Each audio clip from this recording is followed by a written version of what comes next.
Walang hiya, walang modo. Probinsyanang mukhang kawawa na parang pulubi ang napadpad sa marangyang Villa sa Norva. Isang lugar na hindi siya karapat-dapat tapakan. Si Elara, isang ulilang dalaga, ay tinanggap bilang katulong ng kilalang matapobre at tusong Doña Salviera. Ngunit lingid sa lahat, may nakatagong lihim ang Doña. Nagkukunwari siyang bingi upang subukin ang katapatan ng bawat lingkod. Isa-isa niyang binagsak ang mga traidor na nauna. At ngayon, si Elara nasa kanyang mga mata. Tahimik ang gabi. Ngunit ramdam ang panganib. Mapagkakatiwalaan ba talaga si Elara? O isa rin siyang ahas na magtataksil? Ang sumunod, 50 million worth of asset, ang Bago ka pa lang sa channel neto, ibang kwento ni Ate Jane, istorya mo, ikwento ko. Huwag kalimutang pindutin ang notification bell at subscribe button.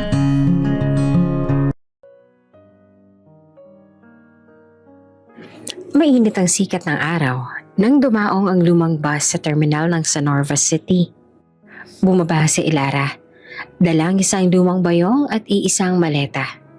Pawis na pawis siya, ngunit baka sa kanyang mukha ang determinasyon. Mula sa malayong baryo ng San Felipe, ngayon ay haharapin niya ang isang bagong yugto ng buhay, ang pagiging katulong sa marangyang Villa sa Norva. Habang naglalakad siya palabas ng terminal, hindi niya maiwasan na mapatingin sa paligid. Malalaking gusali, mamahaling sasakyan at mga taong naka-Amerikana at bestida. Para sa isang probinsyana, nakakapandiit ang ganoong tanawin. Ngunit agad niyang pinunasan ng pawis at pinanatag ang loob. Kaya ko to, bulong niya sa sarili. Pagdating niya sa harap ng Villa sa Norva, halos malaglag ang panga niya. Napakalawak ng bakuran. May fountain sa gitna at nakatayong mansyon na parang palasyo. Puting-puti ang pader, may gintong bintana at mga harding puno ng imported na bulaklak. Hindi niya alam kung matutuwa ba siya o matatakot. Dito na ba ako magtatrabaho? Mahina niyang tanong habang nakatitig sa gate. Lumapit ang gwardya. Ikaw ba si Elara? Tanong nito at pinasadahan siya ng tingin mula ulo hanggang paa. Kita sa mukha ng lalaki ang pag-aalinlangan dahil sa simpleng ayos ng dalaga. Lumang palda, kupas na blusa at tsinelas. Opo, mahina niyang tugon. Ako po yung bagong katulong. Pinuksan ng gwardya ang gate. Sige, pumasok ka. Naghihintay na si Senyora Salviera. Halos nanginginig ang tuhod ni Elara. Habang naglalakad sa daanan patungo sa malaking pintuan, sa bawat hakbang, ramdam niya ang bigat ng inaasahan at ang takot na baka hindi siya magustuhan ng Donya. Pagbukas ng pintuan, sinalubong siya ng mga chandeliers na kumikislap, marmol na sahig na sobrang kintab at mga mamahaling painting na nakasabit sa pader. Para siyang napadpad sa ibang mundo. Hoy, ikaw ba si Elara? Boses naman ng isang matabang kasambahay ang umalingaw-ngaw. Lumapit ito at may suot na apron at nakahalukip-kip ang mga braso. Ako si Eden, headmaid dito. Susunod ka sa akin, huwag kang pasaway. Malalang ugali ng Donya kaya't huwag kang magpapakita ng kahinaan. Tumango lamang si Elara. Tahimik siyang sumunod kay Marta papasok sa receiving area. Doon ay nakaupo naman ang isang antikong upuan ng isang babaeng elegante. Nakabistida ng kulay burgundy at may perlas sa leeg. Si Doña Salviera. Matalim ang mga mata nito habang nakatingin sa kanila, ngunit nananatiling walang imik. Pinakilala siya ni Marta. Senyora, siya po pala si Elara, ang bagong katulong. Tahimik ang Donya, nakataas ang isang kilay at tila walang narinig. Lumapit si Eden at bumulong kay Elara. Huwag kang mabibigla. Bingiyang si Senyora. Nanlaki mga mata ni Elara. Bingi po? Tumango naman si Eden. Kaya't huwag mong siyang sayangan ng boses mo. Basta gawin mo lang ang utos. Lumapit si Ilara at bahagyang yumuko bilang paggalang. Kahit alam niyang hindi siya maririnig ay marahan siyang nagsabi, "Magandang araw po, Senyora Salviera. Gagawin ko po ang lahat ng makakaya ko." Ang hindi niya alam, malinaw na naririnig ng Donya ang bawat salita. Lihim itong umingiti sa gilid ng labi. Isa na namang hamon. Tingnan natin kung hanggang saan ang katapatan mo, dalaga. Lumapit ang Donya at marahang tinapik ang balikat ni Ilara. "Eden, turuan mo siya ng mga gawain." "Opo, Senyora," sagot ni Marta bago hinarap ang dalaga. "Simula ngayon, ikaw nang bahala sa kusina at sa hardin. Pero tandaan mo, mahigpit yang si Senyora. Kapag may pagkakamali ka, tapos ka na." Tahimik na tumango naman si Ilara, ngunit sa loob-loob niya, nakaramdam siya ng kakaibang enerhiya. Ang bawat sulyap ng Donya ay parang nanunukat, tila may inihintay na maling kilos.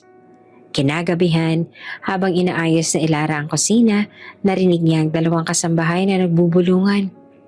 "Nako, sigurado ako hindi magtatagal yung bago na yan," ani ng isa. "Oo nga, lahat naman ng dumating dito na wala ng tiwala si Senyora. Laging may sablay, laging may kasalanan," sagot pa ng isa. Napatigil si Ilara, piniling huwag sumabat. Pinagpatuloy niya ang paghuhugas ng pinggan, bagamat ramdam niya ang bigat ng mga mata ng iba. Sa kabilang dulo ng pasilyo, nakaupo ang Donya sa kanyang rocking chair. Nakapikit ito, tila natutulog. Ngunit malinaw niyang naririnig ang lahat ng bulungan. "Lahat kayo, hindi niyo alam. Wala akong pinapalampas," naisip ng Donya. At ngayon, si Ilara naman ang susubukin ko. Tignan natin kung isa rin siyang traidoro tulad ba ng iba. Pagbalik ni Ilara sa kanyang maliit na silid, naupo siya sa kama at niyakap ang lumang unan. Napabuntong hininga siya. "Kaya ko to. Para sa sarili kong kinabukasan." Habang dahan-dahang pumipikit si Ilara, nagsimula ang laro ng tiwala at pagtataksil sa loob ng Villa San Norva. Isang larong hindi niya alam kung kakayanin niyang malampasan. Mabilis lumipas ang unang linggo ni Ilara sa Villa San Norva. Tahimik lang siya sa bawat utos. Hindi nagrereklamo kahit mahirap ang gawain. Kahit ang mga kasambahay na laging nakatingin ng masama sa kanya, hindi niya pinapansin. Basta trabaho lang ang iniisip niya. Pero may isang pares ng mata na hindi lumilihis sa kanya, ang kay Donya Salviera. Araw-araw nakaupo ang Donya sa kanyang rocking chair sa balkonahe. Hawak ang isang abaniko at nakamasid. Sa paningin ng lahat, isa siyang matandang bingi na walang alam sa mga bulong at usapan. Ngunit ang totoo, bawat galaw at salita ay malinaw niyang naririnig. Habang nagwawalis si Ilara sa hardin, napansin naman ng Donya kung paano maingat ang bawat kilos nito. Walang ingay, walang reklamo, at palagi nakayuko na parang takot magkamali. Mukhang iba to sa mga nauna, bulong ng Donya sa sarili.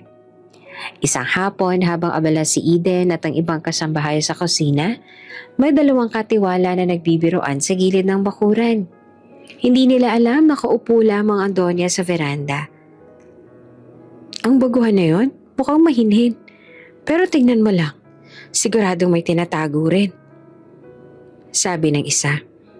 "Sus, sa lahat naman ng dumaan dito pare-pareho lang. Nagpapakabait sa una, pero bandang huli may ugali din pala." Tahimik na nagpatuloy sa pagwawalis si Ilara. Hindi niya pinansin ang marites na usapan, pero lihim na narinig lahat ng Donya. Sa isip ng matanda, tingnan natin kung hanggang saan ang tiyaga ng batang ito. Kaya ba niyang tiisin ang paninira ng walang ganti?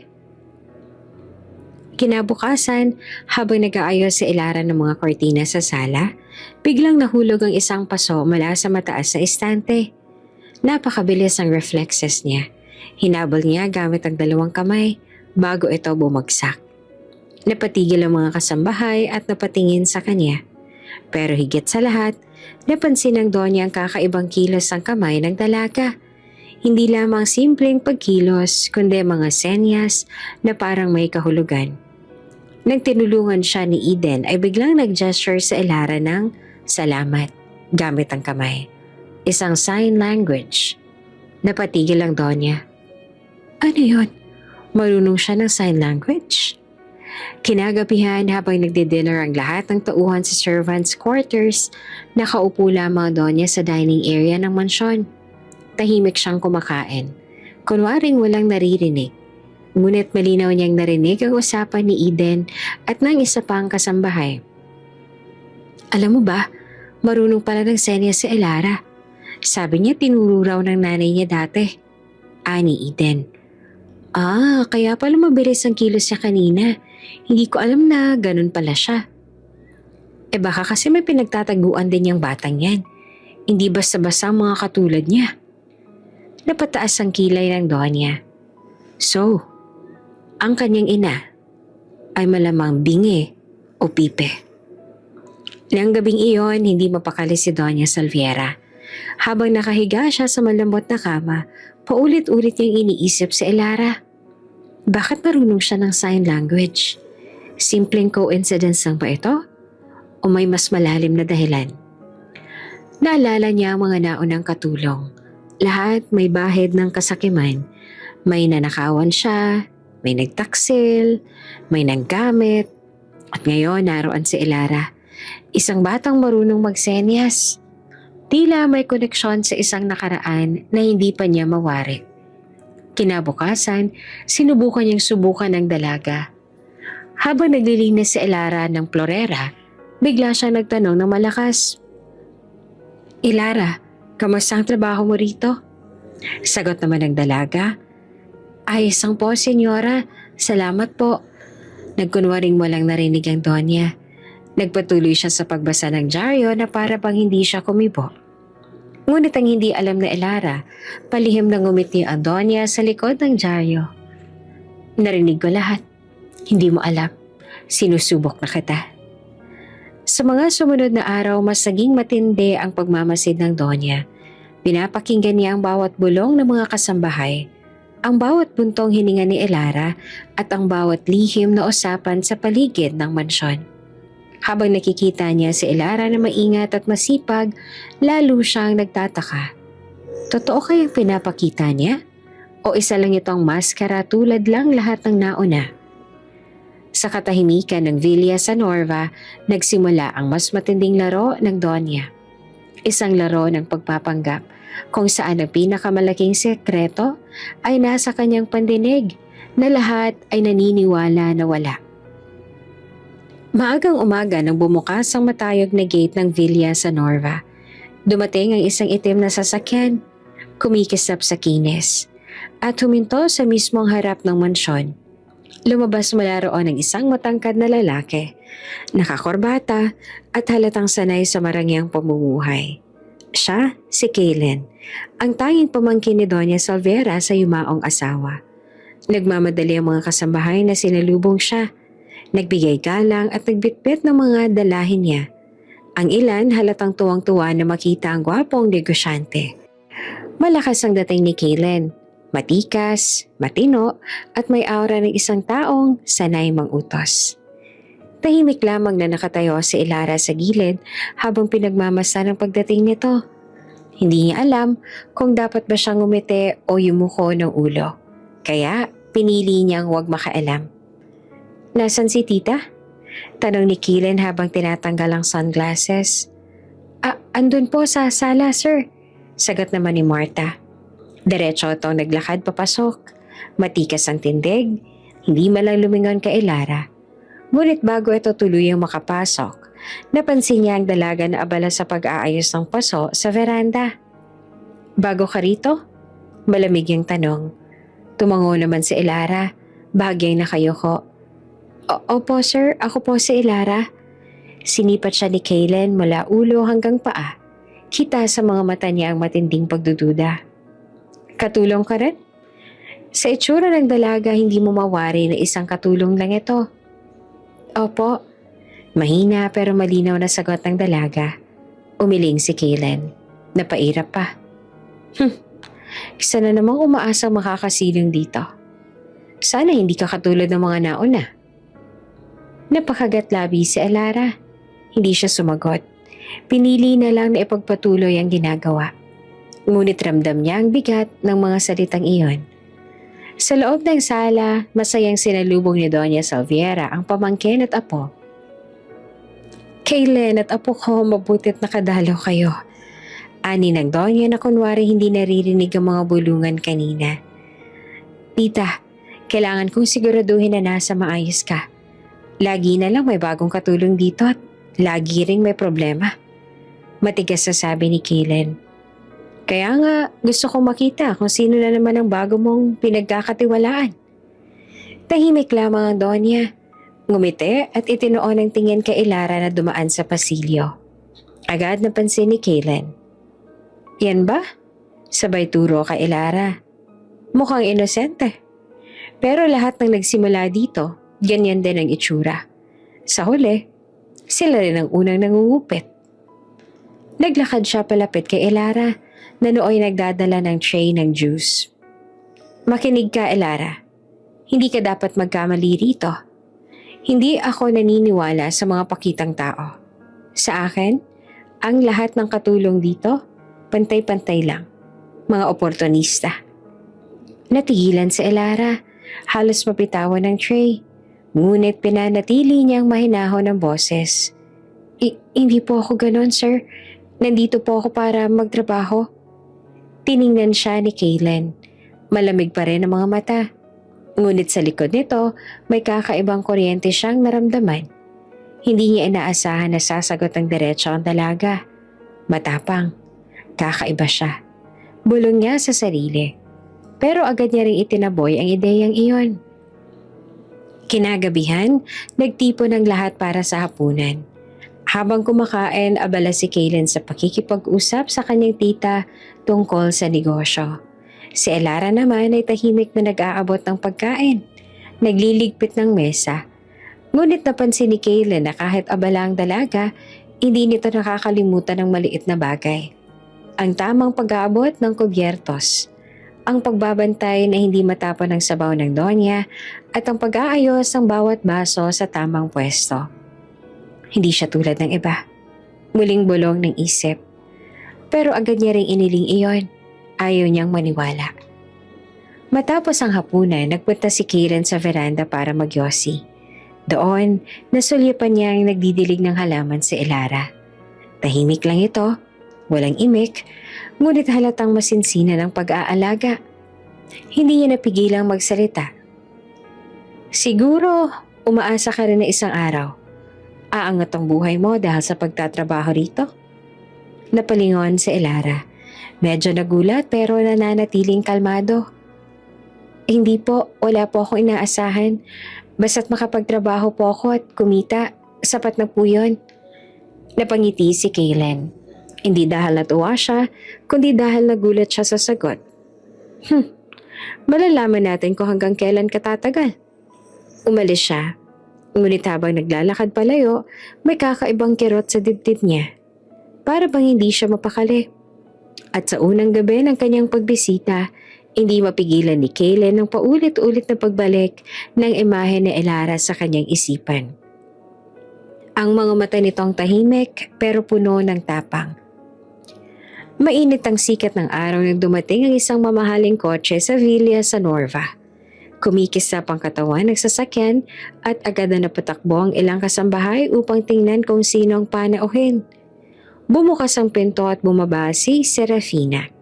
Isang babae na tila mula sa ibang mundo. Naka-designer dress, makintabang sapatos at amoy mamahaling pabango. Maganda si Serafina, pero sa likod ng kanyang ngiti ay halatang may bahid ng yabang. Dire-diretso siyang naglakad papunta sa loob ng mansyon. Parang siya ang may-ari. Kaylen! Masigla niyang bate.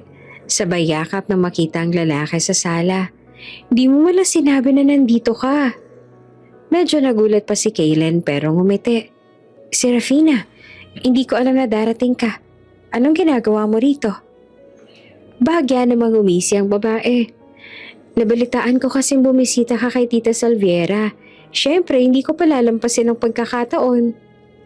Sa gilid ng silid, abala si Elara sa pag-aayos ng mesa. Tahimik lang siya, hindi nangihimasok ngunit agad siyang sinipat ni Serafina mula ulo hanggang paa. At doon na nagsimula ang malamig na tensyon. Bago ka lang, hindi ba? Tanong ni Serafina na kunwari inosente. Opo, ma'am. Magaling na tugon ni Elara. Bahagyang natawa si Serafina. Tinakpan pa ang bibig. Isa ka palang katulong. Mabuti naman at marunong ka pang sumagot ng maayos. Sana lang, hindi ka katulad ng mga nauna. Akala ko kung sino kapag nakatira na rito. Ramdam na Elara na nakikinig si Doña Salviera mula sa kanyang upuan. Kahit kunwari bingi. Malinaw niyang naririnig ang bawat salita ni Serafina. Habang nag-uusap sina Kaylin at Serafina, palihim itong sumulyap kay Elara. Napansin niya kung paano nakatitig si Kaylin paminsan-minsan sa dalaga. Doon na nagsimulang uminit ang dugo ni Serafina. Hindi maaari. Hindi ako papayag na isang katulong lang makakuha ng atensyon niya. Bulong niya sa sarili. Kinagabihan habang abala si Elara sa kusina, pumasok si Serafina dala ang kanyang malamig na ngiti. Alam mo, Elara, mabait ako sa mga taong marunong lumugar. Pero payo ko lang, huwag mong isipin na maaari kang umasenso dahil lang nandito ka sa mansyon. Isa kang mangmang na nagbabaka sakali lamang. Nagulat si Elara pero hindi siya nagpapahalata. Inayos lang niya ang mga plato at mahinahong sumagot. Wala po ako iniisip na ganon. Nandito po ako para magtrabaho. Umismid naman si Serafina. Sana lang totoo yan. Dahil tandaan mo, hindi mo alam kung sino ang kalaban mo. Lumabas siya ng kusina nang may kasamang malakas sa tunog ng takong. Iniwan si Elara sa may halong kaba at inis. Ngunit tingid sa kanyang kaalaman, mula sa kabilang pasilyo ay nakikinig ang Donya. Tahimik siyang ngumiti, hawak ang tasa ng tsaa. Aha, mukhang may bagong laro na naman sa aking mansyon. Isip niya. At sa gabing iyon, nagsimula ang tahimik na laban. Hindi lamang para sa puso ni Kaylin, kundi para sa lugar na maaaring hawakan ni Elara sa loob ng Villa San Norva. Hating gabi sa Villa San Norva. Tahimik ang buong mansyon. Tanging tiktak ng lumang orasan sa sala ang maririnig. Nakaupo si Doña Salviera sa kanyang malambot na upuan, hawak ang tasa ng tsaa habang nakatingin sa kawalan. Habang nagmamasid sa katahimikan, isa-isang bumalik sa kanyang alaala ang mga kasalanang ginawa ng dating katulong. Unang sumagi sa isip niya, si Maya. Maganda, malambing, at palangiti. Noon inakala ng Donya na siya na ang pinakatapat. Pero isang umaga, nagising siyang wala na ang kanyang Patek Philippe Grandmaster Shine. Isang regalo na milyon ang halaga. Halos ikabaliw niyang pagkawala. Kalauna nalaman niyang si Maya palang kumupit at itinakas ito kasama ang ng kanyang nobyo. Akala ko'y parang anak na kita. Bulong pa ng Donya na parang kausap ang anino ng nakaraan. Sumunod ay si Agatha, ang palaarte at paboritong magpakitang tao. Palihim pala itong nagbubulsa ng libo-libong piso mula sa vault ng Donya. Noong mahuli siya ay nagmamakaawa itong luhaan. Pero huli na, ipinagtabuyan siya palabas ng mansyon. Wala talagang natitira. Lahat sila may kapalit ang kabaitan. Malungkot na isip ng Donya habang nilalagok ang tsaa. Hindi rin niya malilimutan si Lourdes. Nalihim na ginagamit ang mga pamahaling sapatos niyang Jimmy Choo at Christian Louboutin. Para ipagyabang sa labas na siya'y mayaman. Isang gabi, nahuli niyang palabas si Lourdes. Suot ang kanyang pulang stilettos, napahiya siya. At mula noon ay lalong tumibay ang kanyang paniniwalang walang katulong na marunong makontento. At ang pinakamasakit, si Tera. Ito ang pinakamatagal niyang pinaniniwalaang tapat. Pero siya rin ang nagwaldas ng kanyang mga alahas na Cartier at Tiffany & Co. Sa loob ng maraming buwan, akala niya ay nawawala ang mga yon. Sa huli, nalaman niyang binenta na pala ni Tera para sa sariling bisyo. Humigpit ang hawak ng Donya sa tasa. Ramdam niya pa rin ang sakit ng pagtatraidor. Ito ang dahilan kung bakit wala akong tiwala kay Ilara. Bulong niya sa isip. Lahat ng bago, nagsisimula sa inosente. Tapos sa huli, traidor din. Mula sa kanyang upuan, natanaw niya si Ilara sa kusina. Nagligpit pa rin kahit 10 oras na ng gabi. Tahimik, masipag, walang reklamo. Tila walang kamalay-malay sa masasamang iniisip ng Donya tungkol sa kanya. Ngunit kakaiba ang batang to. Mahina niyang sambit. Tahimik pero marunong magpikil. Pero hindi ibig sabihin nun na malinis ang intensyon. At sa oras na yon, muling nagpa siya ang Donya na magbantay. Hindi siya magpapaloko muli. Lahat ng kilos na Ilara ay kanyang tututukan. Maaliwalas ang hapon sa Villa Sanorva. Sa malawak na bakuran, masaya naglalaro ng basketball si Max, ang 8 taong gulang na anak ni Kaylen. Maliksi ang bata. Pawis na pawis ngunit halatang tuwang-tuwa. Hawak niya ang lumang bola na madalas niyang gamitin. Kahit pa may bitak na ito sa gilid. Sa bitana ng ikalawang palapag nakatanaw si Donya Salviera. Hindi man siya masyadong showy sa bata, kita sa mga mata niyang pag-aalala. Bata pa si Max ang mawala ang kanyang ina. Namatay ito habang siya isinisilang. Kaya nga buhos ang pagmamahal ng ama at sobra rin ang bantay ng Donya. Habang naglalaro si Max, biglang tumilapo ng bola lampas sa bakod. Hindi naman nagdalawang isip ang bata. Agad siyang tumakbo palabas ng gate para habulin ito. Max! Sigaw ni Ilara na nooy nagdidilig ng mga halaman. Agad niyang iniwan ang hawak na timba at kumaripas ang takbo. Sa mismong sandali mula sa kalsada, dumating ang isang truck na wala ng preno. Kumakabog ang ingay ng preno. Humahagibis ang gulong at dire-diretso itong papalapit sa kalsada ang kinaroroonan ni Max. Mula sa bintana napasigaw ang Donya. Max! Ngunit huli na ang lahat para sa kanya. Isang iglap bago bumangga ang truck, nakalapit si Ilara. Niyakap si Max ng mahigpit. Nahulog sila sa gilid ng kalsada, ligtas mula sa daraanan ng sasakyan. Bumangga ang truck sa pader ng mansyon at umalingaw-ngaw ang malakas na tunog. Naguho ang ilang bahagi ng semento. Nagliparan ng alikabok, pero ligtas si Max sa mga bisig ni Ilara.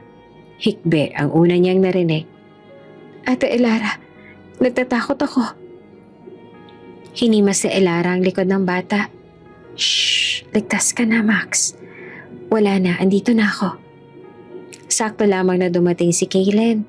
Kakagaling lang mula sa isang meeting. Nabigla siya sa nadatnan. Ang truck na bumangga sa pader, ang anak niyang nanginginig sa takot at si Ilara na nakayakap dito. Max! Dali-dali niyang hinagilap ang anak. Lumapit siya. Kinuha ang bata mula sa mga bisig ni Ilara at mahigpit na niyakap. Anak, ayos ka lang ba? Nasaktan ka ba? Umiling si Max habang humihikbe. Daddy, si Ate Ilara nagligtas sa akin. Kung wala siya, napalingon si Kaylen kay Ilara. Humihingal pa ito at may aglikabok sa mukha at sugat sa braso dahil sa pagkadapa niya kanina. Hindi naman siya makatingin ng diretso sa lalaki, nakayuko lang siya. Sandaling natahimik si Kaylen. Sa unang pagkakataon, wala siyang masabi. Ang babaeng inakala niyang oportunista, siya palang nagligtas sa pinakamahalaga sa buhay niya. Salamat, Ilara. Mahina ngunit malinaw ang kanyang tinig. May halong gulat at pasasalamat. Mula naman sa itaas nakatanaw si Donya Salviera. Tahimik siyang nakangiti. Pilit na tinatago ang tuwa. Baka nga kakaibang batang to. Hindi siya traidor, kundi may pusong tunay. Ngunit hindi rin siya padalos-dalos. Alam niyang sa bawat kabutihan may kasunod na pagsubok. Sa gabing yon, habang mahimbing na natutulog si Max sa kanyang silid, hindi maiwasan ni Kaylen na muling isipin ang pangyayari. Kung wala si Ilara, baka nawala na rin si Max sa akin. Bulong niya sa sarili. At sa unang pagkakataon, unti-unting lumalambot ang malamig niyang tingin sa dalaga. Kinabukasan matapos ang aksidente, maagang nagising si Kaylen. Tahimik siya nakaupo sa veranda. Hawak ang tasa ng kape pero hindi man lang humihigo. Paulit-ulit na bumabalik sa isip niya ang nangyari kahapon. Ang pagtakbo ni Elara, ang pagkayakap nito kay Max, at ang halos ikapahamak ng anak niya. Kung hindi dahil sa kanya, bulong niya sa sarili. Napapikit at napailing. Biglang sumikip ang dibdib niya, hindi dahil sa galit kundi sa hiya. Naaalala niya lahat ng masasakit na salita na ibinato niya kay Elara mula nang dumating ito. Maya-maya ay lumabas si Max mula sa pintuan. Nakapajama pa at nakasabit sa braso ni Elara. Halatang ayaw nitong magpaiwan. "Daddy!" Masayang wika ni Max. "Si Ate Elara ang nagising sa akin, sabay pa kaming nag-toothbrush." Napangiti si Kaylen kahit pilit niyang pinipigilan. "Ah, ganun ba?" Tumingin siya kay Elara. "Salamat sa lahat ng ginagawa mo para sa anak ko." Nagulat si Elara. Sanay na siyang malamig ang boses ni Kaylen. Pero ngayon, may lambing at sinseridad. "Wala po yan, sir. Natural lang po na tulungan ko si Max. Mahalaga siya." Mula sa bintana ng ikalawang palapag, lihim naman na nakatanaw ang Donya. Nakatikim siya ng kakaibang tagpo. Si Kaylen na marunong magpasalamat at si Elara na simple lang ang sagot. Kumunot ang noo ng Donya ngunit may bahid ng ngiti. Habang lumilipas ang mga araw, mas lalong lumapit si Max kay Elara. Kapag gutom, si Elara ang hinahanap niya. Kapag may bagong laruan, gusto niya si Elara ang unang makakita. Isang beses pa nga habang nagkukulitan sila sa hardin, narinig mismo ni Kaylen ang sinabi ng bata. "Ate Elara, pwede ka bang maging mommy ko?" Natigilan si Elara, hindi nakasagot kaagad. Napatingin siya kay Kaylen na hindi rin alam ang sasabihin. Pero halata sa mata ng bata ang kaseryosohan. "Max," mahina niyang sabi, "hindi ako mommy mo, pero pwede kitang mahalin na parang tunay na anak." Tumakbo si Max papayakap sa kanya. Doon hindi maitago ni Kaylen ang kakaibang init sa dibdib. Unti-unti niyang nakikita na hindi pala lahat ng katulong ay traidor. Si Elara, iba. Ngunit hindi lahat ay natutuwa. Sa kabilang dako ng mansyon, dumating naman si Serafina. Dala ang bago niyang bag na Hermes at nakasuot ng mamahaling damit. Sa unang sulya pa lang, nakita niyang masaya si Max at Elara. Napangisi siya, pero halatang may halong inggit. Hindi pwede. Bulong niya sa sarili. Hindi siya pwedeng mahalin ng lahat, lalo na si Kaylen. Mula noon nagsimula ng sumiklab ang panibugho ni Serafina. Tahimik ang gabi sa Villa San Norva. Karamihan ng mga katulong ay nakatapos na ng gawain at ang mansyon ay balot ng katahimikan. Ngunit may naiibang plano si Serafina. Pagdating niya sa sala, nakita niya nakaupo si Max habang naglalaro ng kanyang laruan. Sa gilid, abala si Elara sa paghahanda ng merienda. Lumingon si Serafina, tsaka ngumisi ng peke. "Elara, baka pwede mo muna akong ipagtimpla ng juice sa kusina. Ako na munang bahala kay Max." Magiliw niyang sabi pero may halong utos. "Opo." Magalang na sagot naman ni Elara bago tumungo sa kusina. Nang makaalis ito, agad na lumapit si Serafina kay Max. Umupo siya sa tabi ng bata at dahan-dahan nagsalita. Halos pabulong. "Max, hindi mabuting tao si Elara. Ginagamit ka lang niya. Ginagamit niya pati ang daddy mo. Hindi siya totoo sa'yo." Napakulot ang noon ng bata. Hindi siya makapaniwala. "Hindi totoo yan. Mabait si Ate Elara. Siya nagligtas sa akin." Ngumiti si Serafina, pero malamig ang tingin. "Ginawa niya lang yon para makuha ang tiwala mo. Kapag nakuha niya ng lahat, iiwan ka rin niya." Biglang tumayo si Max at tinulak siya. "Hindi, ayoko sa'yo." Sigaw ng bata, tsaka mabilis na tumakbo paakyat ng hagdan. Naiwan si Serafina na nilisik ang mga mata. Sa Ines, mahina niyang binulong. Balang araw, ako rin ang iyong magiging ina, Max. At lahat ng yaman ng Donya, mapapasakin. Ngunit hindi niya namalaya na sa malapit nakaupo si Doña Salviera, kunwari tulog at bingi, ngunit bahagyang nakapikit ang matanda. Malinaw niyang naririnig lahat ng sinasabi ni Serafina. Mabilis siyang ngumiti ng palihim. Ngayon lang kita mas makikilala, Serafina. Pagbalik ni Elara mula sa kusina, inabutan niyang tahimik si Serafina. Nakapamewang at pilit na nakangiti. Ang tagal mo naman, kaya ako na lang nagbantay dito. Ngumiti lamang si Elara. Walang kamalay-malay sa nangyayaring eksena.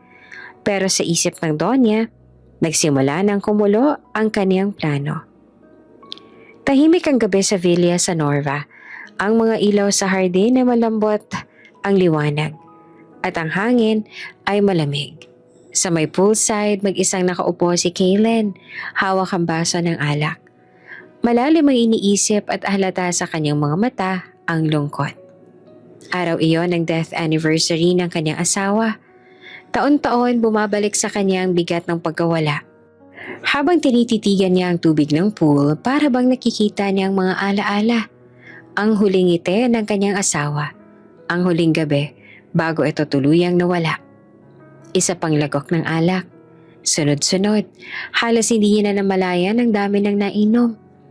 Sa hindi naman kalayuan, nakita ni Elara si Kaylen. Napansin niyang hindi na maayos ang pagkakaupo nito at halatang malalim ang iniisip.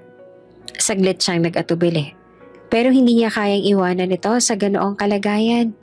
Dahan-dahan siyang lumapit. Sir Kaylen, mahinahon niyang sabi.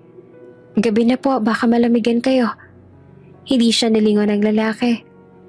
Hayaan mo na lang ako, Elara. Minsan kailangan kong maalala siya.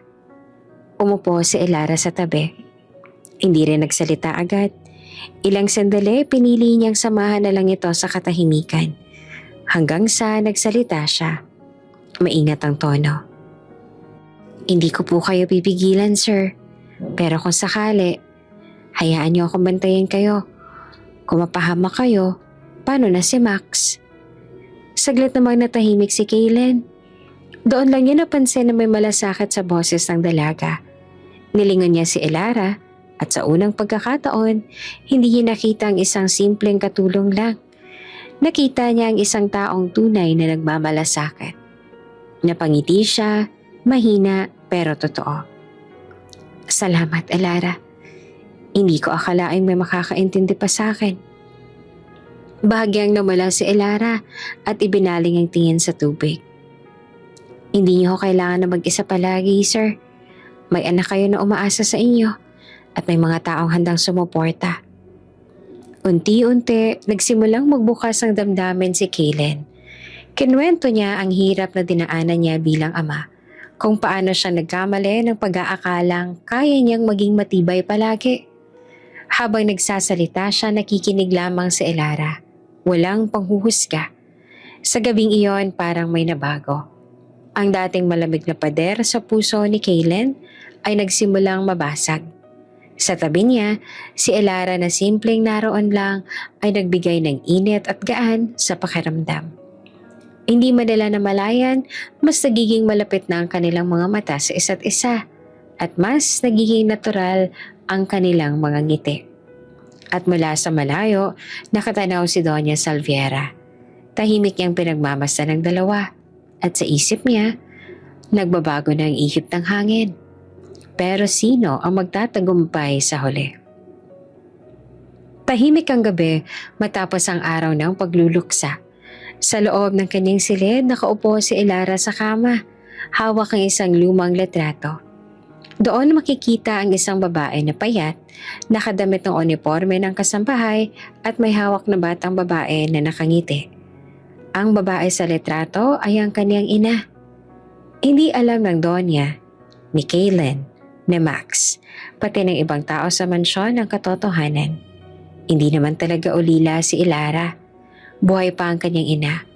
Ngunit ito ay naghihirap at may galit na matagal ng kinikimkim.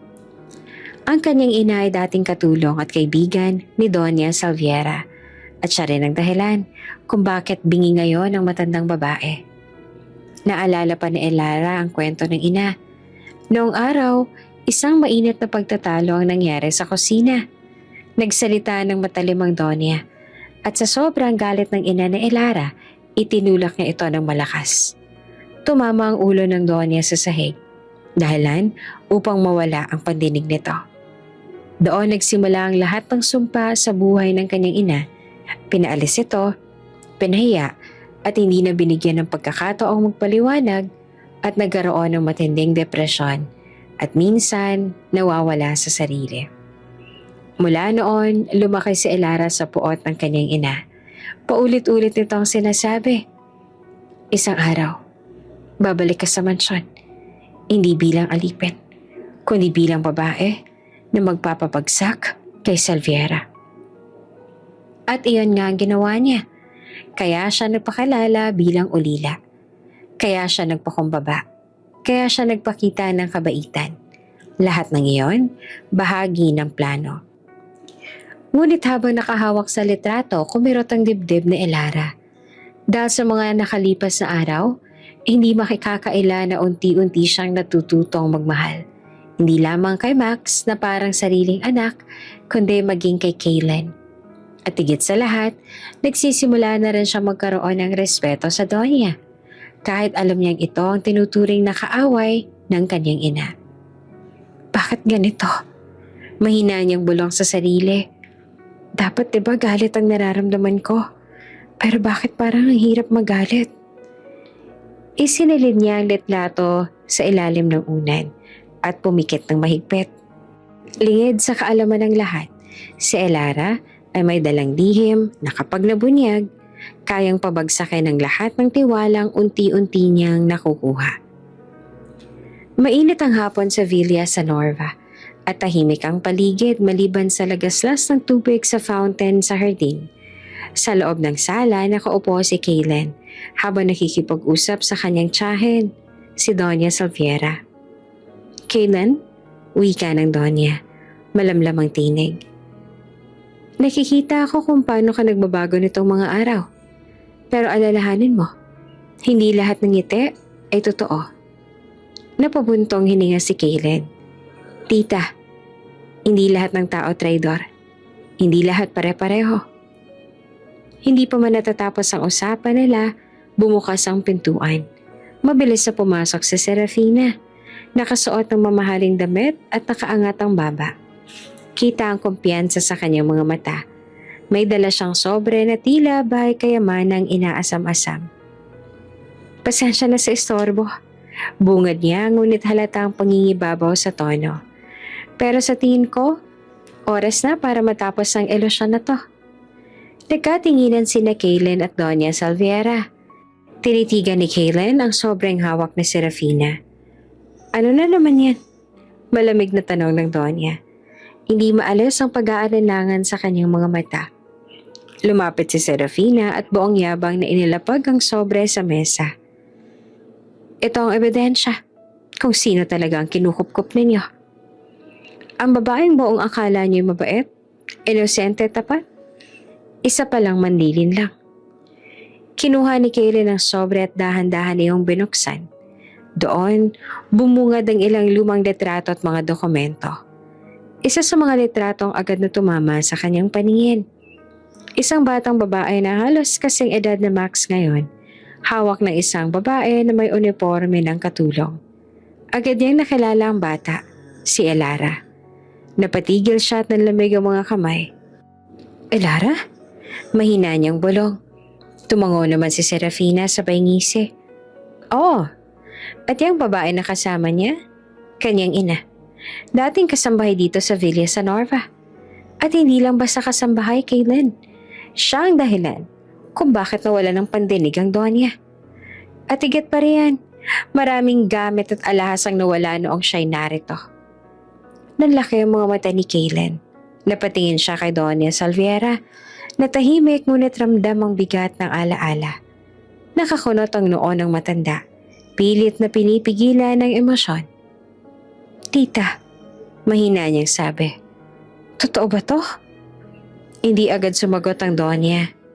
Sa halip, tiningnan niya ang litrato na para bang bumalik siya sa nakaraan. Kita sa kanyang mukha ang halong galit at sakit. Ngunit wala siyang direktang tugon. Mas lalong lumakas ang loob ni Serafina. Kita mo, Caitlin? Hindi ako nagsisinungaling. Lahat ng katulong na dinala rito, traidor. At ngayon mismo anak ng traidor ang pinoprotektahan mo. Anong klase kang ama kung ilalapit mo si Max sa ganyang babae? Nag-init ang dibdib ni Caitlin. Nais niyang sumagot. Ngunit walang salita ang lumalabas. Sa isip niya nagbabanggaan ng dalawang larawan. Ang Elara na tinuturing niyang mapagkakatiwalaan at ang ebidensya na hawak niya ngayon. Ginagamit niya lang ba kami? Lahat pa ng pinapakita niyang kabutihan ay peke? Tanong ng kanyang konsensya. Ngunit kasabay niyon, pumasok din sa isip niya ang mga sandali. Ang pagligtas na Elara kay Max mula sa truck. Ang mga ngiti nitong totoo. Ang tapang sa bawat insulto niya. At ang mga gabing kinakausap siya ng dalaga sa oras ng lungkot. Habang naguguluhan si Caitlin, biglang bumukas ang pintuan ng sala. Pumasok sa Elara, may dalang tray ng tsaa. Napatigil siya na makita ang lahat ng papel at letrato sa mesa. Ano pong nangyayari dito? Tanong niya na halatang kabado ang boses. Ngumisi si Serafina at lumapit. Oh, sakto. Total ikaw ang bida sa oras na to. Halika, tingnan mo. Dinampot niya ang letrato at inilapit kay Elara. Maganda, diba? Ikaw to, nung bata ka pa, kasama ang nanay mo. Ang magnanakaw na naging dahilan kung bakit nabingi si Donya. Nanlaki ang mga mata ni Elara. Nanginginig ang mga kamay niya. Halos mabitawan ang tray ng tsaa. Napatingin siya kay Caitlin na nakatayo. Hawak pa rin ng ibang dokumento. Elara, basag ang tinig ni Caitlin. Totoo ba to? Hindi agad nasagot ang dalaga. Ramdam niya ang bigat ng mga matang nakatingin sa kanya. Mata ng Donya, mata ni Caitlin, at mata ng babaeng sabik na makita siyang bumagsak. Tumulo ang luha niya sa gilid ng kanyang mata. Caitlin, hindi lahat ng nasa papel na yan ay buong katotohanan. Pero bago pa siya makapagsalita ay sumabat na si Serafina. Huwag ka maniwala sa kanya. Tignan mo na lang, Caitlin. Simulat sa pool, niloloko ka na niya. Ginamit niyang pagiging ulila para makapasok dito. At ngayon, pinapaikot ka na pati si Max. Sumiklab ang galit sa dibdib ni Elara. Tumingin siya ng diretso kay Serafina. Hindi mo alam ang buong kwento. At hindi mo ako kilala. Ngunit imbes na matakot, lalo pang tumawa si Serafina. Ayaw mo lang aminin dahil alam mong lahat ng ginagawa mo ay parte ng plano. Ano, Elara? Hanggang saan mo ba kayang itago ang totoo? Tahimik si Caitlin. Halatang naguguluhan. Nakapikit siya sandali. Pilit na pinapakalma ang sarili. Nang dumilit siya ay nakatingin siya kay Elara na para bang may halong sakit at pagdududa. Elara, sagutin mo nga ako. Sino ka ba talaga? Ano ba talaga ang totoo? Nanginig ang buong katawan ni Elara. Gusto niyang sabihin ang lahat. Kung paano siyang pumasok sa mansyon. Kung paano siyang pinilit ng kanyang ina na ituloy ang plano ng paghihigante. Pero kasabay niyon, naroon ang takot. Takot na baka mawalan siya ng tiwala. Takot na baka mawala si Caitlin at si Max. Napayuko siya, luhaan. Patawad. Bulong niya na halos hindi marinig. Sakto namang pumasok si Max, bit-bit ang laruan. Papa, bakit ang tahimik ninyo? Tanong niya at walang nakasagot. Agad namang lumapit si Serafina. Yumuko kay Max at malumanay ang boses. Anak, kailangan mong malaman. Hindi mabuti si Elara. Pero agad na tumakbo si Max palapit kay Elara at yumakap dito. Hindi totoo yan. Si Ate Elara nagligtas sa akin, hindi siya masama. Nanlamig si Elara. Halos hindi makahinga sa damdamin. Sa yakap ng bata, naramdaman niya ang kahalagahan ng kanyang posisyon at ang bigat ng lihim na tinatago niya. Samantala, nananatili naman si Kaylen sa gitna, pinipigilan ng sarili. Ang puso niya ay naguguluhan, pati sa pagitan ng nakikita niyang ebidensya at ng damdaming unti-unting lumalalim para kay Ilara. Sa sulok ng sala nakaupo si Doña Salviera. Walang imik, ngunit nakikinig sa lahat. Muli siyang tumingin kay Ilara at sa loob ng kanyang isipan, nagpasya siya. Panahon na. Malalaman ko ang buong katotohanan mula mismo sa kanya. Masaya ang gabi sa Villa Sanorva. Sa mahabang mesa ng dining area nakaupo si Doña Salviera, si Kaylen, si Ilara at ang munting si Max. May simpleng salo-salo, paboritong pagkain ng bata, may spaghetti, pritong manok at ice cream na siya mismo ang pumili. Papa, ang sarap! Masiglang wika ni Max habang puno ng spaghetti ang bibig. Napangiti si Kaylen at tinaplos ang ulo ng anak. Kumain ka lang anak. Pero dahan-dahan lang ha, baka mabulunan ka. Tahimik lamang sa Ilara. Pero halata ang saya sa mga mata habang pinapanood ang mag-ama. Si Doña Salviera naman ay nagkunwaring walang pakaalam. Pero lihim na natutuwa sa ingay ng batang matagal nang nagpapasaya sa mansyon. Maya-maya dumating si Serafina. Nakaayos na naman ito na para pong pupunta sa isang malaking kasiyahan. May dalang tray ng tubig na may lamang malamig na baso. Donya, malumanay niyang sabi. Mainit ang gabi, mabuti sigurong uminom muna kayo. Kinuha ng Donya ang baso at bahagyang tumango bilang pasasalamat. Wala namang nakapansin ang mabilis na ngiti ni Serafina habang nakatingin sa kanila. Ngunit sa mismong oras ang uminom si Doña Salviera, biglang nagbago ang kanyang mukha.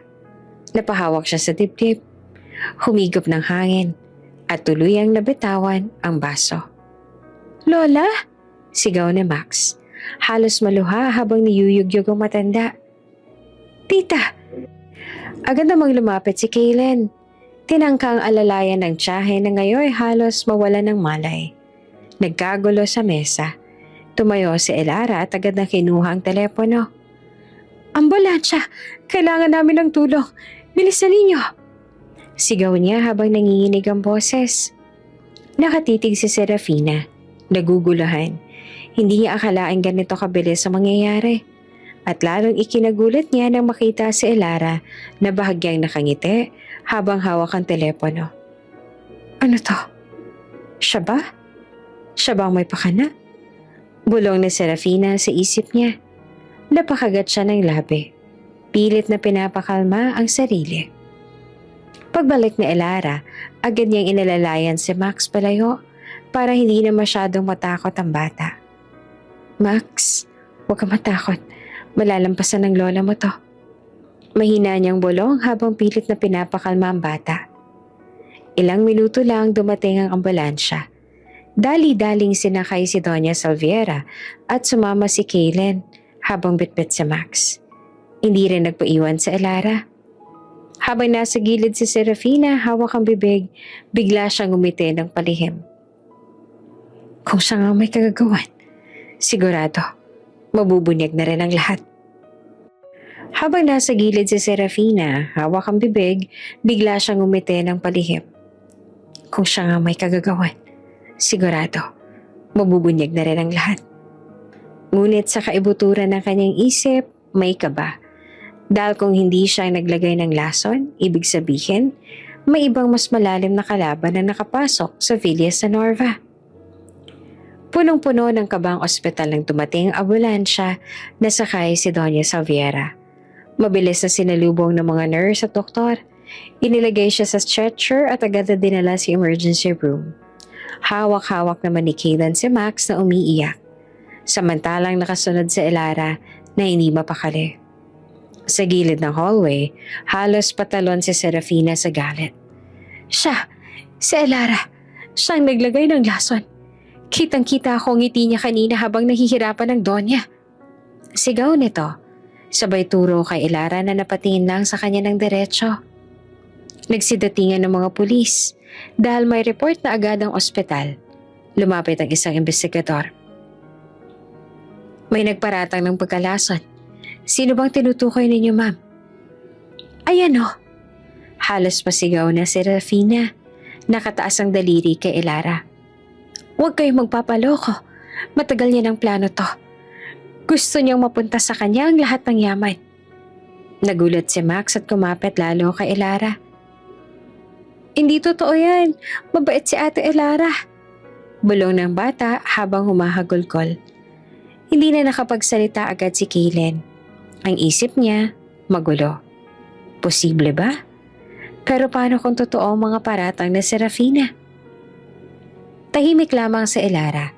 Pinipigilan ng sarili na sumagot ng masakit. Pero nginitian siya si Max para pakalmahin. Shh, huwag kang matakot. Wala kang dapat alalahanin. Mahina niyang sabi sa bata. Lumapit ang pulis. Ma'am, kailangan po naming marinig ang panig ninyo. Huminga ng malalim si Elara, saka siya tumingin kay Serafina. Kung talagang gusto mong malaman ang katotohanan, may ebidensya ako. Kinuha niya mula sa bag isang maliit na USB. Inabot niya ito sa pulis. Naka-install ang CCTV sa dining area ng Villa Sanorva. Ito ang kopya ng footage kagabi. Nagkatinginan ang lahat. Pati si Kaylen ay natigilan. Imposible! Mabilis na sagot naman ni Serafina. Nanginginig ang kamay. Wala namang CCTV doon eh. Inimbento niya lang yan. Pero agad na sinaksak ng pulis ang USB sa laptop na dala. Tahimik ang lahat habang umiikot ang video. Sa screen, malinaw na nakitang eksena sa hapag.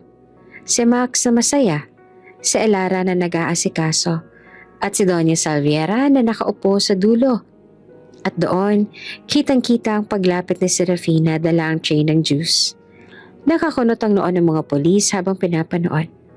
Paglapit ni Serafina, makikita ang mabilis na pagbukas ng kanyang bag. Inalabas ang isang maliit na bote at palihim na itinulo sa baso bago inaabot sa Donya. Hindi yan totoo. Peke yan. Halos mabasag ang boses ni Serafina, nanginginig sa takot. One touch lang yan. Niloko niya kayo. Ngunit hindi na nakapagsalita pa ang lahat nang mapanood ang buong eksena. Maging si Kaylen ay napasandal sa upuan, hawak ang sentido. Paano ko nagawang pagdudahan si Elara? At si Serafina pala ang traidor. Lumapit ang pulis kay Serafina. Ma'am, malinaw sa video ang ginawa ninyo. Sasama po kayo sa amin para magbigay ng pahayag. Nanlaki ang mga mata ni Serafina. Hindi ako sasama. Niloloko niya tayo. Hindi ako traidor. Pinilit niyang tumakbo, pero agad siyang nahawakan ng dalawang pulis. Pilit siyang nagpupumiglas, nangingiyak, at sigaw ng sigaw. Habang dinadala siya palabas ng ospital, nakatingin si Elara. Hindi dahil sa galak, kundi dahil sa gulat at takot. Niyakap siya ni Max, pilit na nagpapalakas ang loob. Ate Elara, naniniwala ako sa'yo. Hindi ikaw ang masama. Napaluha si Elara. Marahang yumuko sa bata. Salamat, Max. Habang naguguluhan ang lahat, biglang bumukas ang pinto ng emergency room. Lumabas ang doktor. May malay na po ang pasyente. Gusto niya makausap ang kanyang pamilya. Sabay-sabay silang napalingon. Ang lola mo, Max. Mabilis na sabit na Elara. May halong ginhawat ka ba? Agad silang pumasok. Nakita nilang nakahiga si Doña Salviera. Mahina, ngunit nakadilat na. Namumutla pa. Ngunit ang mga mata ay buhay. Lola! Sigaw ni Max at agad na lumapit. Hinawakan ang kamay ng matanda. Ngunit ang lahat ay natigilan nang biglang magsalita ang Donya. Mababa pero malinaw ang boses. Hindi. Si Serafina ang traidor. Napatingin silang lahat. At tumingin siya ng diretso kay Elara. Hawak ang kamay ng apo. Pero, may dapat din kayong malaman tungkol sa kanya. Nagulat si Elara. Napatigil si Kaylen. Ang buong silid ay biglang nabalutan ng katahimikan. At doon nagsimulang kumabog ang dibdib ni Elara dahil alam niyang ito na ang simula ng pagbagsak ng lihim na matagal niyang tinatago. Tahimik ang buong silid matapos magsalita si Doña Salviera. Lahat ay natulala, hindi makapaniwala sa narinig. Bitawan si Serafina. Muling wika ng Doña, matatag ang boses kahit mahina ang katawan. At dakpen si Elara. Nanlaki ang mga mata ng lahat. Maging ang pulis na may hawak kay Serafina ay napatingin sa isa't isa. Po, pero malinaw po sa CCTV. Hindi niyo ba naiintindihan? Singhal ng Doña sabay bangon kahit may nakakabit pang suwero. Nagpapanggap lamang akong bingi. Lahat ng bulong, lahat ng usapan, narinig ko. At isa lang ang sigurado, si Elara ang may pakana nito. Hindi totoo. Agad na sigaw na Elara na nanginginig ang kamay. Hindi ako traidor, Doña. Bakit niyo ako pinaparatangan? Ngunit wala nagpakita ng awa. Ang mga mata ng Doña ay puno ng galit at panlilin lang. Pinaniniwala ka na vitamins ko ang pinalagay mo sa juice na inabot na Serafina. Hindi mo ba naisip? Ginamit mong tiwala ng lahat. Napahawak si Kaylen sa sentido. Hindi niya na alam kung sinong paniniwalaan. Nasa puso niyang damdamin para kay Elara. Ngunit sa kabilang banda, ang salita ng Doña ay may bigat na mahirap pasubalian. Hindi. Lihim niyo lang niyang pinaplano. Halos pasigaw na Elara. Hindi niya na napigilan ang luha. Kayo ang traidor, Doña. Simulat sa pool, pinaikot ninyo ang lahat. Pati ang nanay ko. Pinahirapan niyo hanggang sa mawala ng pag-asa. Napatigil ang lahat sa sinabi ni Elara. Si Kaylen ay nagulat.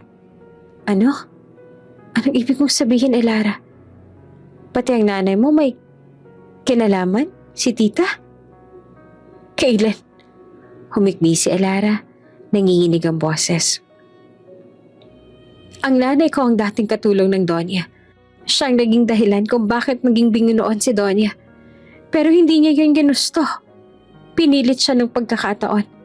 At dahil doon, pinahirapan siya, ginipit, at muntik pang makulong, lahat dahil sa galit ng Doña. Mariing umiling ang Doña. Kasalanan ng nanay mo ang lahat. At ngayon, ikaw ang magbabayad. Sabay turo sa mga pulis. Dalhin na siya sa kulungan bago pa makapagsinungaling ng masikit pa. Lumapit ang dalawang pulis kay Elara at agad siyang hinawakan sa braso. Pilit siyang nagpupumiglas. Umiiyak pero wala siyang nagawa. Hindi ako traidor, Kaylen. Maniwala ka sa akin. Para kay Max. Para sa lahat, hindi ako masama. Ngunit si Kaylen ay hindi makapagsalita. Tumitig lang siya sa lupa. Hawak ang kamay ng anak na si Max na umiiyak na sumisigaw. Ate Elara, maniwala kayo, hindi masama si Ate Elara. Sigaw ng bata. Pilit na humahabol pero piningilan ni Kaylen. Dala ng mga pulis si Elara palabas ng ospital. Nanginginig. Nakayuko ngunit patuloy na sumisigaw. Kayo ang traidor, Doña. Hindi ako titigil. Isisiwalat ko ang lahat. Pati ang kasalanan niyo sa aking ina.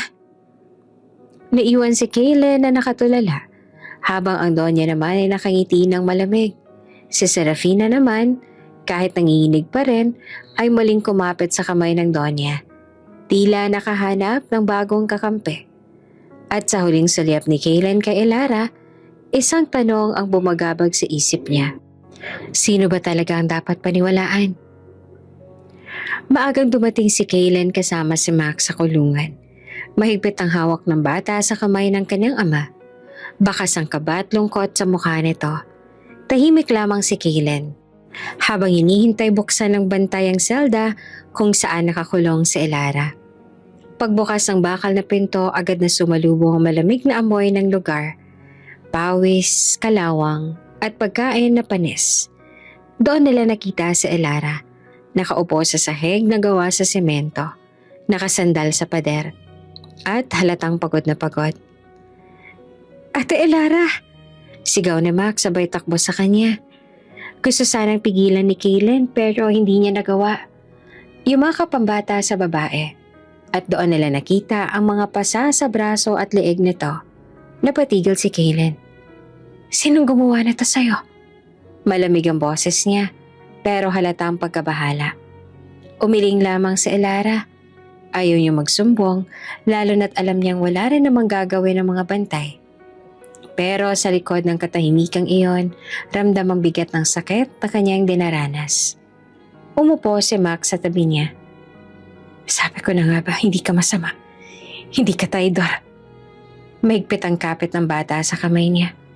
Bakit hindi sila naniniwala sa'yo? Napapikit si Elara. Pigil ang luha.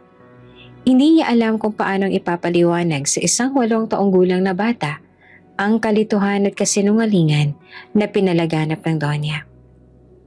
Tumikim si Kaylen. Elara, mahina niyang wika. Sabihin mo nga sa akin, bakit mo nagawa to? Hindi ba totoo ang lahat ng pinakita mo sa amin? Hindi ba totoo ang pagmamahal mo kay Max? Sa akin? Napatitig si Elara kay Kaylen. Walang salitang lumabas sa kanyang bibig. Ngunit sapat na ang mga mata niya. Puno ng lungkot, sakit at pag-amin na oo, minahal niya sila kahit hindi iyon kasama sa kanyang plano noong una. Nagtagal ang katahimikan. Si Max nakayakap pa rin kay Elara, umiiyak ng tahimik. Si Kaylen naman hindi makatingin ng diretsyo. Gusto niyang maniwala pero nababalot siya ng alinlangan. Lumapit ang bantay at kumatok sa bakal. Tama ng oras. Kailangan niyo nang lumabas.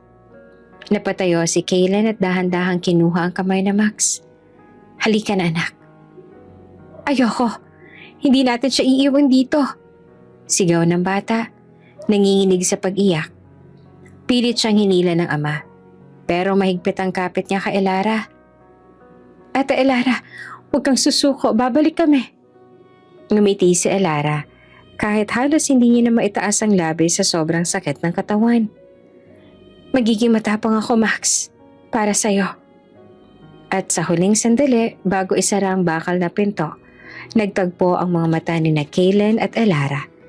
Isang titig na puno ng tanong, panghihinayang at damdaming hindi nila alam kung paano uusbong muli sa gitna ng lahat ng kasinungalingan. Sa pag-uwi nila na Max, hindi mapakali si Kaylen. Sa isip niya, paulit-ulit ang larawan ni Elara. Basag, sugatan, pero tapat ang mga mata. Kung traidor nga siya, bakit ganon ang pakiramdam ko? Tahimik ang hapagkainan sa Villa San Norva. Nakatapat sa isa't isa sina Doña Salviera at Kaylen. Ngunit pareho silang walang gana. Kahit anong subo nila ng mamahaling pagkain, tila wala itong lasa. Si Kaylen hawak-hawak pa rin ang baso ng tubig. Paulit-ulit na napapatingin sa kawalan. Hindi mawala sa isip niya ang itsura ni Elara sa kulungan. Puno ng pasa, sugatan at halos hindi makatingin ng diretsyo. Totoo ba ang sinabi ni Tia? O baka naman si Elara ang nagsasabi ng totoo? Samantalang ang Donya, bagaman matapang ang mukha, ay hindi mapakali. Gusto niyang magdiwang sa pagkakakulong ni Elara. Pero may bumabagabag sa kanyang dibdib. Biglang bumukas ang pinto. Pumasok si Martha, isang matandang babae na may bitbit na lumang bag. Matagal niya nang hindi nakikita ang mga nakatira sa mansyon. Pero ngayong gabi, parang may mission siya. Anong ginagawa mo rito? Matalim na tanong ng Donya. Agad na binagsak ang kubyertos. Kung nandito ka para ipakausap na pakawalan si Elara, kalimutan mo na. Mabubulok siya sa kulungan. Walang awang hustisya sa traidor. Ngunit ngumisi si Martha. Mabigat ang bawat hakbang papalapit sa kanila. Kaibigan, matagal ko nang hinihintay itong sandali. Nagkatinginan sina Kaylen at Donya. May kung anong kakaiba sa boses ng babae. Umupo si Martha, Hindi alintana ang galit ng Donya. Alam mo ba, Salviera? Nagsimula siya. Lahat ng kasinungalingan na itinuro mo sa akin, ginamit ko.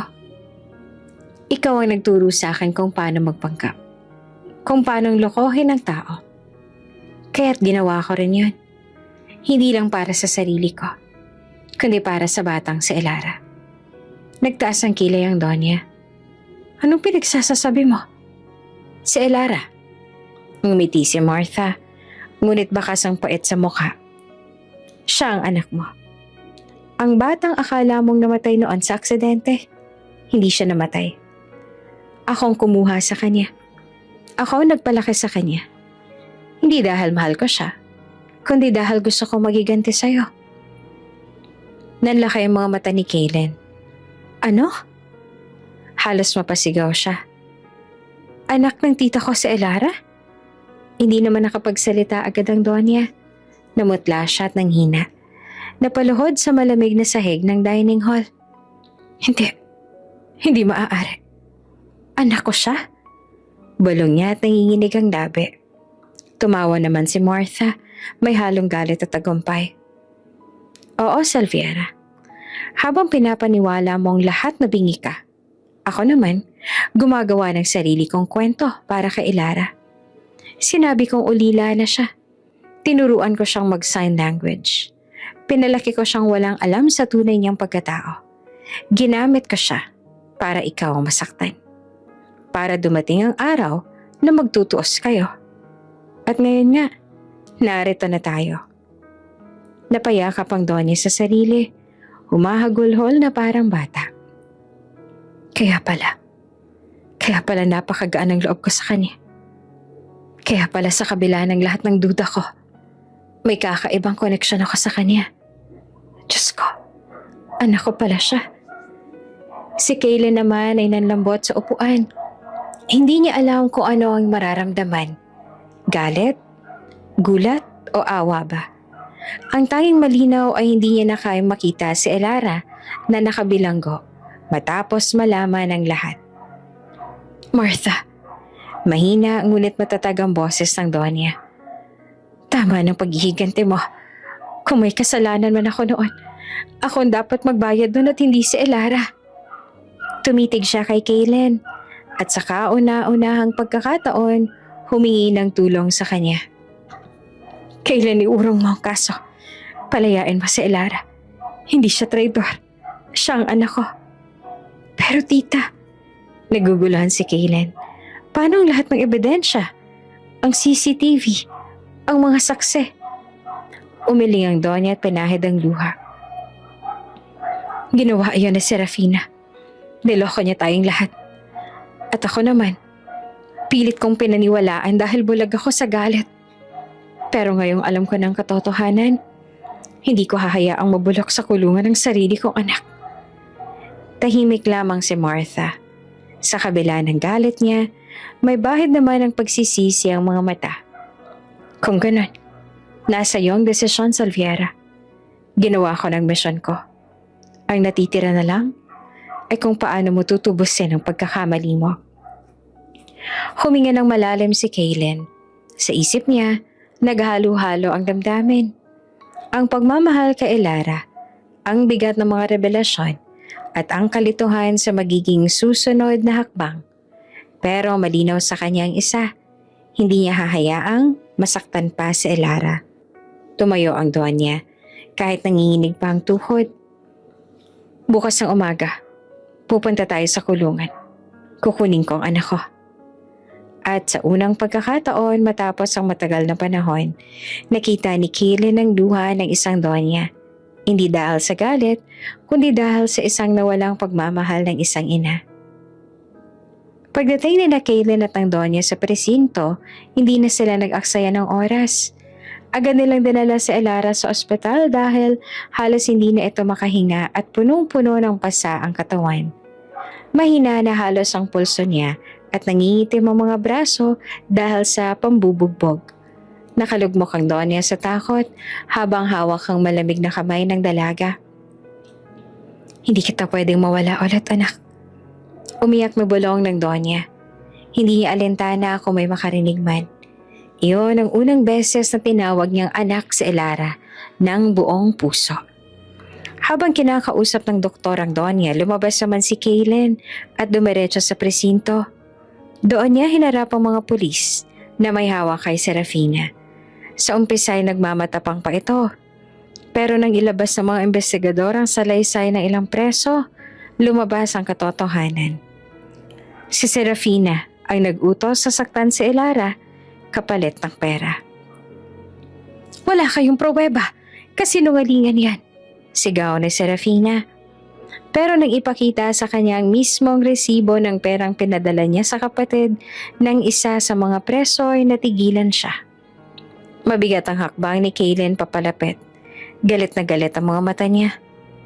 Kapag may nangyari pang masama ka, Elara, ako mismo magpapakulong sa'yo. Hindi ka makakatakas. Ngumisi lamang si Serafina, pero bakas ang kaba sa kanyang mukha. Bumalik si Kaylin agad sa ospital. Pagpasok niya sa silid, nadatnan niyang nakaupo ang Donya sa tabi ng kama ni Elara. Walang tigil sa paghaplos sa buhok nito. Magising ka, anak. Patawarin mo ko. Mahina nitong wika. Ilang saglit pa ay gumalaw ang mga daliri ni Elara. Mabagal niyang iminulat ang mga mata. Nang makita niya ang Donya at si Kaylin, halata ang gulat at pagkalito. Nasaan ako? Mahina niyang tanong. Anak, nasa ospital ka. Ligtas ka na.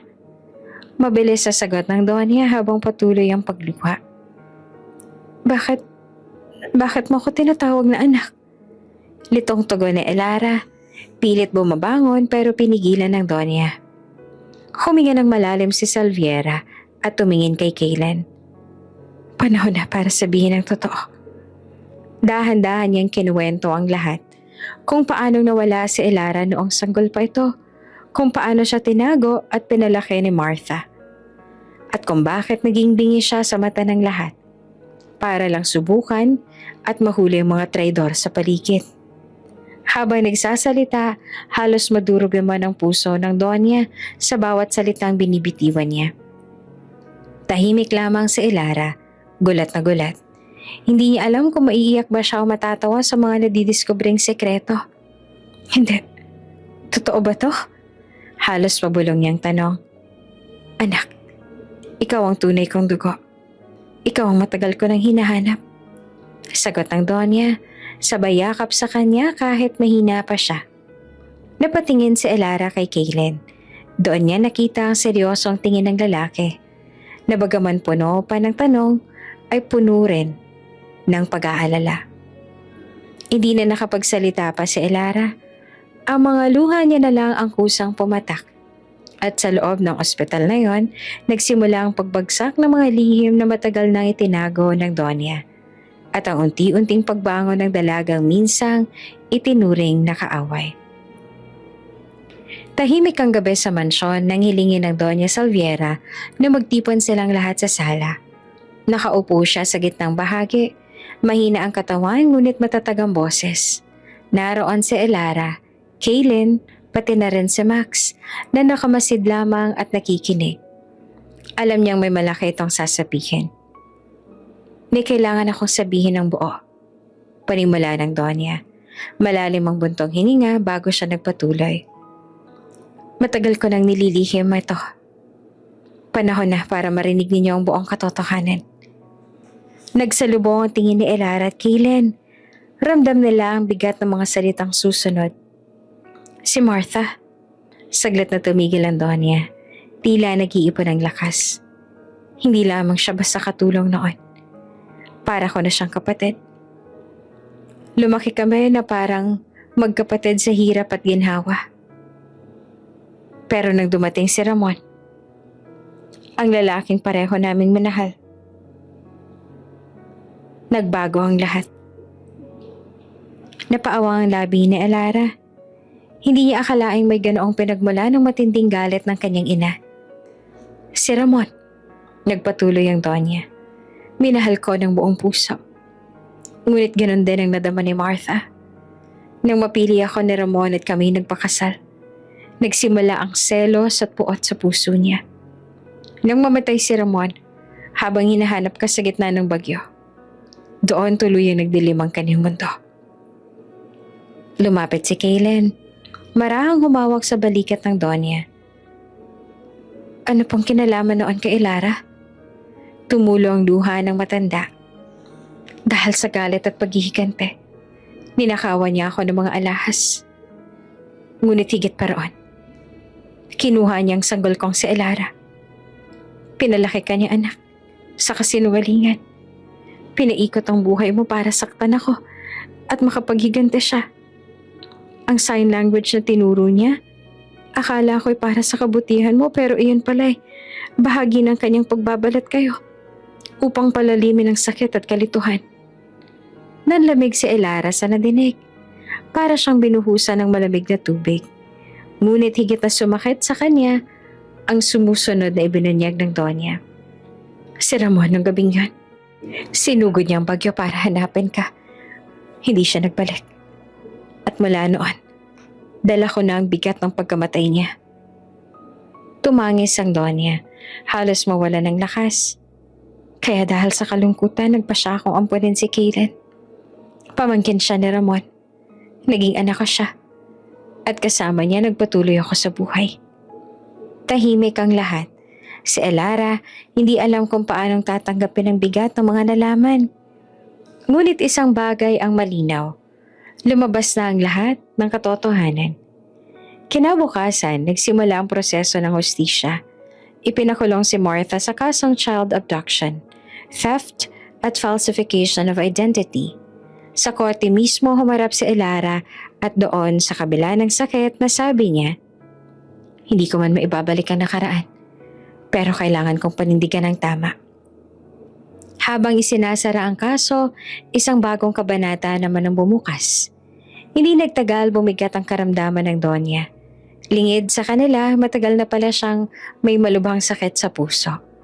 Ginawa niya ang lahat upang manatiling matatag para kay Ilara. Ngunit dumating din ang huling sandali. Sa ospital, hawak-hawak niya ang kamay ni Ilara at Kaylen. Anak, mahinang wika ng Donya. Ito na ang huling habilin ko. Huwag mong sayangin ang pagkakataong ibinigay ng Diyos. Mahalin mo ang pamilya mo. Higit sa lahat, patawarin mo ang sarili mo. At sa huling ngiti, tuluyan ang pumikit ang Donya. Sa pagbukas ng kanyang testamento, binasa ng abogado ang iniwang pamana. Ayon sa huling habilin ng Donya Salviera, ipinamamana niya kay Ilara ang halagang 50 million na cash, ang buong mansyon, ang kumpanya, at lahat ng ari-arian na tinatayang nagkakahalaga ng 400 million. Napaluha si Ilara. Hindi niya akalain na sa kabila ng lahat ng kasalanan at pagkukulang, minahal siya ng ina hanggang sa huli. Makalipas ang ilang taon, naganap ang isang masayang okasyon. Sa hardin ng mansyon, sa gitna ng mga bulaklak at ilaw, ikinasal sina Ilara at Kaylen. Kasama si Max, masaya at proud sa kanilang dalawa. Sa kanilang pagmamahalan, dumating din ang bagong biyaya, si Lexi, ang bunso nilang anak, simbolo ng panibagong simula. Habang nagtitipon ng pamilya at mga kaibigan, tumingin si Ilara sa langit. Salamat, Inay. Sa wakas, natagpuan ko ang lugar ko. At doon sa piling ng pamilya at sa pamana ng pagmamahal, nagsimula ang panibagong yugto ng kanilang buhay. Puno ng pag-asa, pagpapatawad, at tunay na kaligayahan. Bago ka pa lang sa channel neto, ibang kwento ni Ate Jane, istorya mo, ikwento ko. Huwag kalimutang pindutin ang notification bell at subscribe button.